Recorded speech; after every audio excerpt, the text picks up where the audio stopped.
Hello everyone. आज हम light reaction का जो है लास्ट पार्ट पढ़ेंगे, that is a chemiosmotic hypothesis. और बहुत इंटरेस्टिंग है, बहुत इंटरेस्टिंग है। और ये आपको पूरा डिटेल में बताएगी कैसे एटीपी का निर्माण हमारे सेल के अंदर होता है। देखो, आपका जो लाइट रिएक्शन से मैंने आपको क्या बताया था कि फोटोसिंथेसिस होती है वो दो फेज़ में होती है, लाइट फेज़ में और डार्क फेज़ में। अब लाइट फेज़ में क्या होता है कि आपके एटीपी और एनएडीपीएस का निर्माण होता है।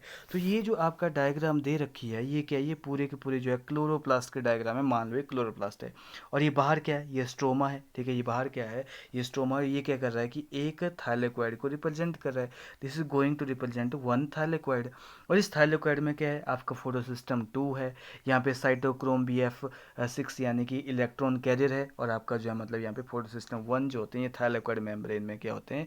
प्रेजेंट होते हैं। ठीक है, जब मैंने आपको जेट स्कीम बताई थी, यहाँ पे क्या होता है कि फोटो सिस्टम 2 के पास क्या होता है?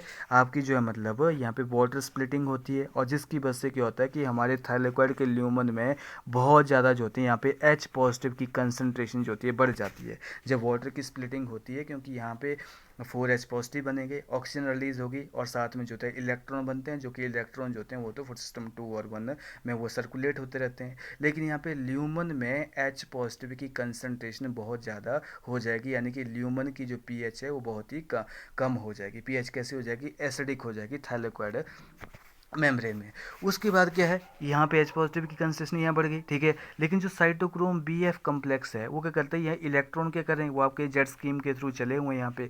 वो क्या करेगा? वो इलेक्ट्रॉन कैरियर तो है, लेकिन ये स्ट्रोमा से क्या कर रहा है? ये H पॉजिटिव को अंदर की तरफ मूव करवा रहा है। ये स्ट्रोमा में क्या हो रहा है कि H पॉजिटिव जो होते हैं वो साइटोक्रोम BF कम्प्लेक्स के थ्रू जो रहे हैं वो अंदर की तरफ ल्यूमन की तरफ आ रहे हैं। और आपका यहाँ पे जो है एक इलेक्ट्रॉन जो आपका जो NADP रिडक्टेज एंजाइम है वो स्ट्रोमा की तरफ जो है प्रेजेंट होता है। वो क्या करेगा? इलेक्ट्रॉन तो यहाँ से लेगा हमारे जो है फोटोसिस्टम 1 से, लेकिन H पॉजिटिव जो है स्ट्रोमा से क्या करेगा? मतलब वो रिमूव करेगा। तो इसका मतलब क्या है कि H पॉजिटिव की कंसनट्रेशन जो है वो क्लोरोप्लास्ट के स्ट्रोमा में क्या हो रही है? कम हो रही है, लेकिन थाइलेकोइड के ल्यूमन में क्या हो रही है? वो बहुत ज़्यादा हो रही है। यानी कि स्ट्रोमा में पीएच कैसी है? वो बेसिक है, क्योंकि H पॉजिटिव की कंसनट्रेशन क्या है? बहुत ही कम है, क्योंकि उसको रिमूव किया जा रहा है। एक तो उसको साइटोक्रोम BF कम्प्लेक्स के थ्रू जो है मतलब ल्यूमन में जो है मतलब उसको क्या किया जा रहा है? सेंड किया जा रहा है। और साथ में जो है NADPH क्या कर रहा है? NADP रिडक्टेज एंजाइम क्या करेगा?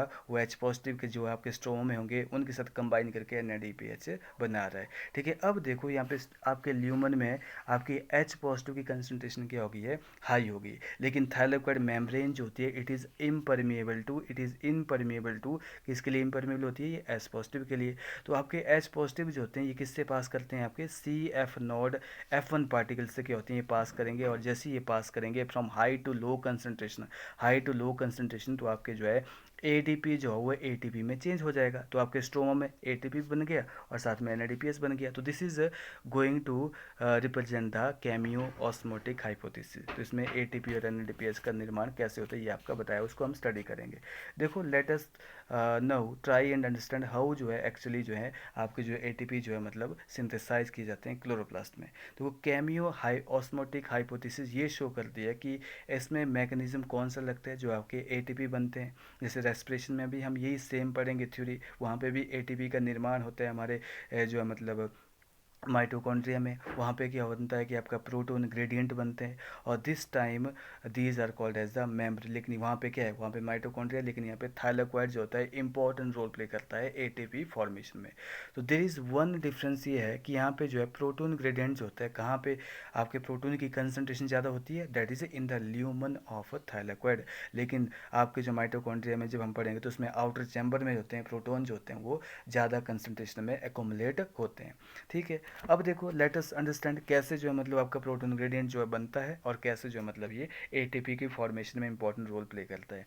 अब देखो आपका जो स्प्लिटिंग ऑफ वाटर है, देखो यहाँ पे आप देख सकते हैं splitting of, since splitting of water molecule जो होता है वो कहाँ हो रहा है? वो आपकी इनर साइड ऑफ मेम्ब्रेन में हो रहा है।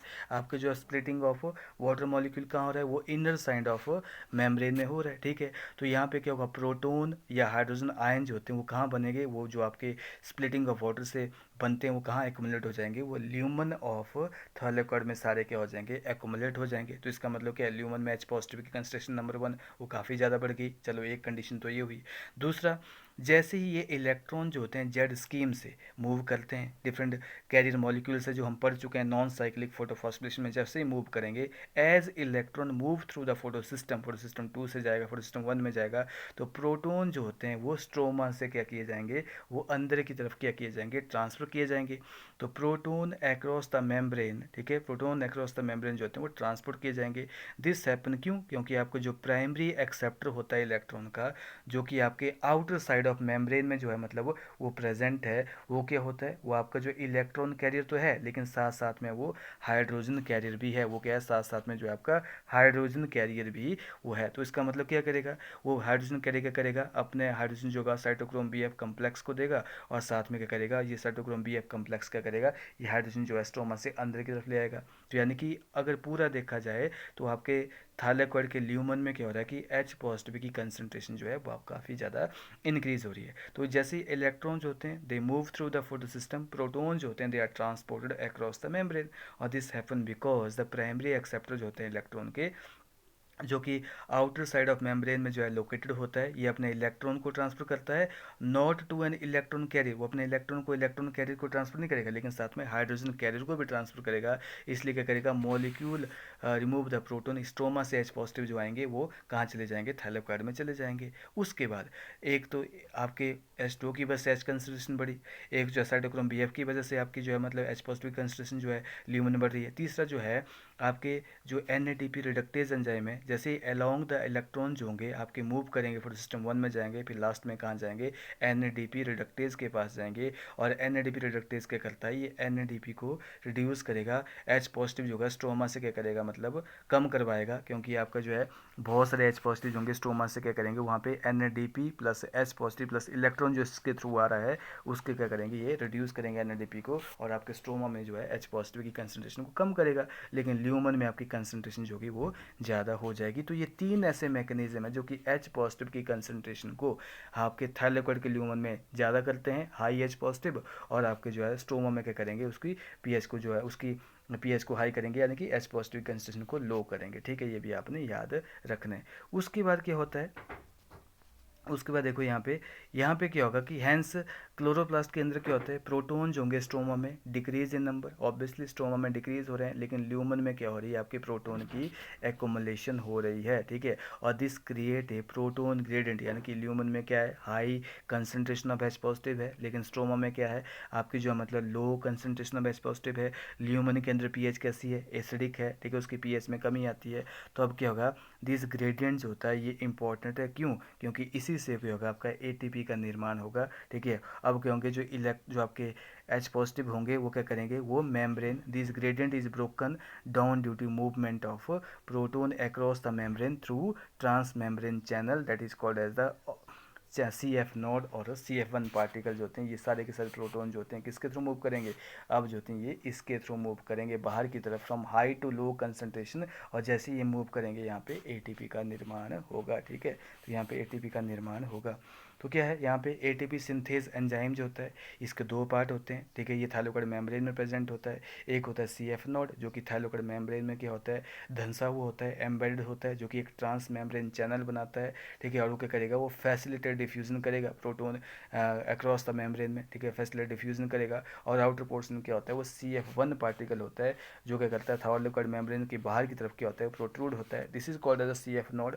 ठीक है, और this is called the C F one particle जो तो बाहर की तरफ होगा, और यहाँ पे क्या होता है, एक एंजाइम होता है that is called as the ATP synthesis enzyme. So other portion is called as CF1 and protrude on the outer surface of thylakoid membrane on the side that faces the stroma की तरफ होता है, और this break down the gradient provide through energy. और यहाँ पे क्या होता है, सी एफ वन पार्टिकल में कन्फर्मेशन चेंज होगा, जैसे ही एच पॉजिटिव जो होंगे इसके थ्रू मूव करेंगे और ए टी पी क्या करेगा, फॉर्म होगा, और this is called as the A T P synthesis. इसी को हम क्या बोलेंगे, फॉस्फोराइलेशन बोलेंगे। तो केमियोस्मोसिस क्या करती है, इसमें क्या चाहिए होता है, एक मेम्ब्रेन चाहिए होती है दैट इज थाइलाकॉइड मेम्ब्रेन है, प्रोटोन पंप चाहिए होता है, आपके जो साइटोक्रोम बी एफ कम्प्लेक्स होता है प्रोटोन पंप का काम करता है, प्रोटोन ग्रेडियंट चाहिए होता है, ऑब्वियसली आपके जो है मतलब वाटर वाटर की स्प्लिटिंग हो रही है, स्ट्रोमा से जो है एच पॉजिटिव जो है ल्यूमन में ट्रांसपोर्ट किए जा रहे हैं, एनएडीपी रिडक्टेज एंजाइम जो होता है वो स्ट्रोमा के एच पॉजिटिव को कम कर रहे हैं, तो पीएच अल्टीमेटली क्या होती है, स्ट्रोम में कम हो, स्ट्रोम में एच पॉजिटिव की कंसंट्रेशन जो होती है हाई होती है, पीएच बहुत ही हाई होगी, लेकिन अंदर जो हमारे ल्यूमन में क्या होगी, पीएच बहुत ही लो होगी और एसिडिक होगी, और एच पॉजिटिव की कंसंट्रेशन जो होगी बहुत ही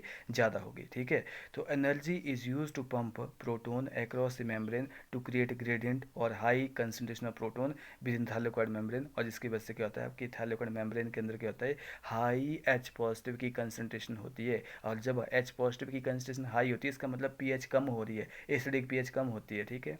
तो एटीपी सिंथेस क्या करेगा, उस एच पॉजिटिव को हाई टू लो ट्रांसफर करेगा और एटीपी फॉर्म करेगा फ्रॉम एडीपी, ठीक है। तो यहाँ पे आपके जो मतलब अलॉन्ग विद एनएडीपीएच जो कि आपके इलेक्ट्रॉन की वजह से प्रोड्यूस हुए मूवमेंट की वजह से एटीपी जो होते हैं, ये भी जो आते हैं आपके प्रोड्यूस करेंगे, इन दोनों को अब क्या होगा आपका जो मतलब यूज़ किया जाएगा डार्क फेज में। अब this is all about your light reaction, जिसमें हमने साइक्लिक, नॉन साइक्लिक और साथ में जो है आपका केमी ऑस्मोटिक हाइपोथेसिस पढ़ी, जिसमें एटीपी का निर्माण हुआ, एनएडीपीएस का निर्माण हुआ, ऑक्सीजन रिलीज हुई। अब एटीपी और एनएडीपीएस का यूज़ होगा, अब कार्बन डाइऑक्साइड को फिक्स किया जाएगा इन द डार्क फेज में, ठीक है। तो अब इसका जो है जो कि आपका डार्क फेज में हम स्टडी करते हैं। This is all about your light reaction and chemiosmotic hypothesis, ठीक है। तो दिस ऑल अबाउट